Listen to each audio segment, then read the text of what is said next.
Hi everyone, my name is Pablo from Canada.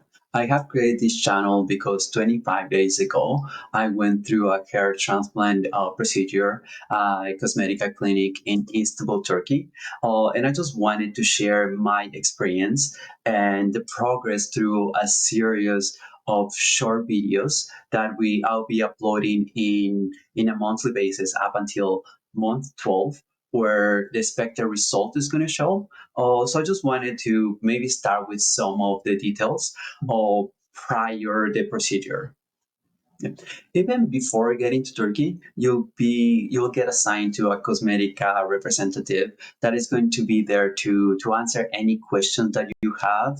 Also, like just going to help you like picking up like the package that you want to do. Or for me, I decided to stay at the clinic, which was a big selling point to me. Because I was thinking like just going from Canada to Istanbul, like or to Turkey is a completely different place. I just felt more comfortable staying in the in-house clinic, which just gave me a lot of peace of mind. Which it's a personal preference. They also offer hotels, but for me, it was a very good experience. Also, the in terms of like the technology that they use, they recommended me to use the DHI Sapphire technique, which it's a lot less intrusive. Like the incisions are a lot smaller as well. So as a result, the recovery period is a lot faster as well. So that was like a very good buying point to me. I also read very good reviews. That was Cosmetica. That one was one of the reasons why I chose Cosmetica.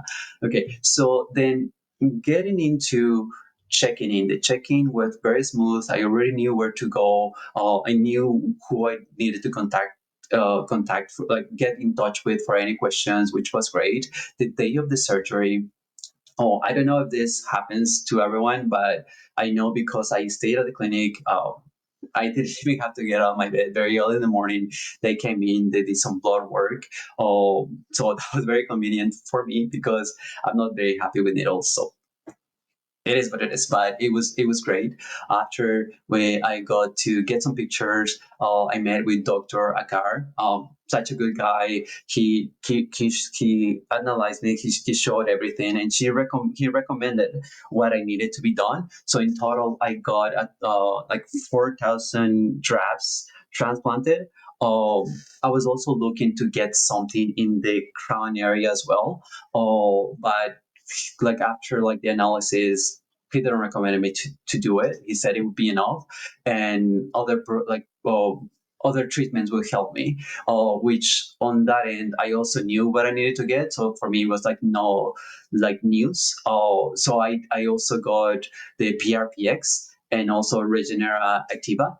Which both help you with like recovery, so you recover faster. Also, it helps waking up dormant hair follicles, and also helps you like thickness as well, and all of that. So like for me, I'm like if I'm gonna get something done, I just get all of that. And when I talked to Dr. Akar, he also like affirmed, like he said, like I wouldn't like need if I wanted to like do something with the crown as well. So I went for it. So we'll see how that goes.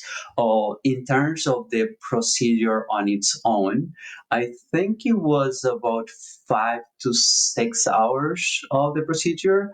Oh, if I'm being honest, I was a little bit nervous and I didn't really know what to expect on the procedure because it's local anesthesia. They also offer you like needless anesthesia and regular anesthesia, where like the needless, I was reading that it just reduces the pain, I believe, from like 70 to 75%. For me, I've done it before, so I wasn't really too keen on doing it. It's really up to you. But I do gotta say that the anesthesia was different in the sense that there was some discomfort, but it was only for like 5 to 10 minutes. I don't even remember. So I just had to hold it on for 5 to 10 minutes. So they have to like put the anesthesia into the donor area and also the transplant area. But once they were done, actually I wasn't able to feel anything. Yeah. So the procedure on itself, it was really not what I expected. I didn't really know what I was expecting, but it was very smooth. Or once like I really didn't feel anything. Or like I fell asleep multiple times, or I almost fell asleep multiple times, like 6 or 7 times. And I know this because I would wake up because my leg would start twitching, or either like you had to be in this position, or most of the time. So like I would start snoring because I couldn't like just completely relax my throat. So like I would wake up, but I actually got a pretty good rest during the procedure on its own. Um, and once I was done, my actually my room was just like a couple floors down, so it was like very easy for me. The beds as well, they're like I haven't been to hospital, but they're like typical beds where you can like you have control over how much you can recline back and forth as well, and also your legs you can lift them and like pull it down. So it was very like I didn't see any discomfort at sleeping at the clinic. What I in the whole process, what really I think was the toughest part, at least for me, is the sleeping. At the hospital, at the clinic, I did not even notice because it was very easy. As I said, like we had the bed in there, and I didn't really even realize, right? But 2 days after, I flew back home. Oh, so then I had to sleep in my bed. I'm not really used to like sleeping face up, so that was something. Oh, but also the transplant area, it was a little bit swollen as well. Oh, they did give you a headband usually to help with the swelling. Oh, but for me, because the transplant also happened on my temples, so I couldn't wear that band. Oh, but to be honest as well, in terms of swelling, I didn't wear the band, and it didn't really swell up as much. I really asked around and being like, "Oh, I'm swollen," and like people would like tell me like, "Oh no, like you really had to like get close to me to see that it's a little bit swollen," but no. But just going back into the sleeping, because you have to like sleep like facing up, but as well like all that you have a little bit swelling on the back. Oh, for me it was tough to like sleep like that and like put it on the pillow. Oh, they do give you like a neck pillow. It does help. It did help me a lot. Oh, and into sleeping, but there were some times at night where like I just get too comfortable and like I'd be full on with my head on the pillow, so that I'd have to wake up and I have to like reaccommodate myself or just give it a minute. But that again, that was only for the first week. After the first week, nothing happened. Like it was all smooth. And I was able to sleep however I want. I have no discomfort whatsoever in terms of scabs. Oh, I can say like I would only know that I have scabs after I showered.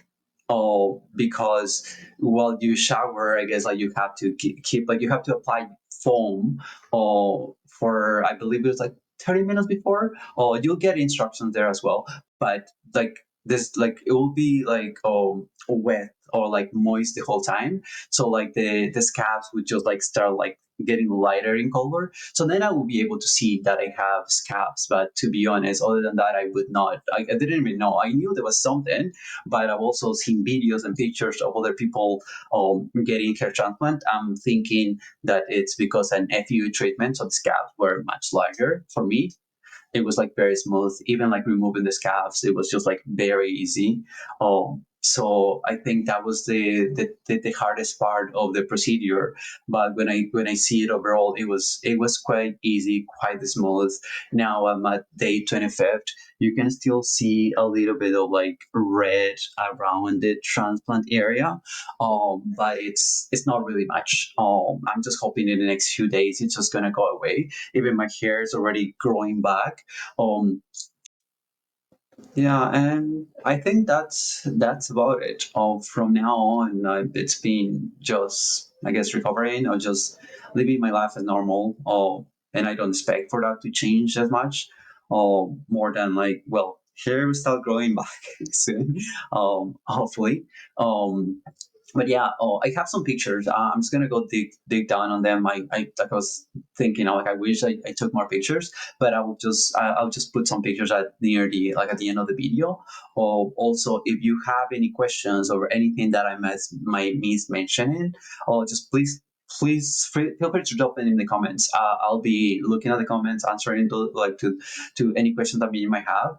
But also, if I see a trend of like common questions, I can also include them in like future uploads. Just please stay in touch and just keep an eye for my next video coming up next month. Thank you very much, everyone. See you later.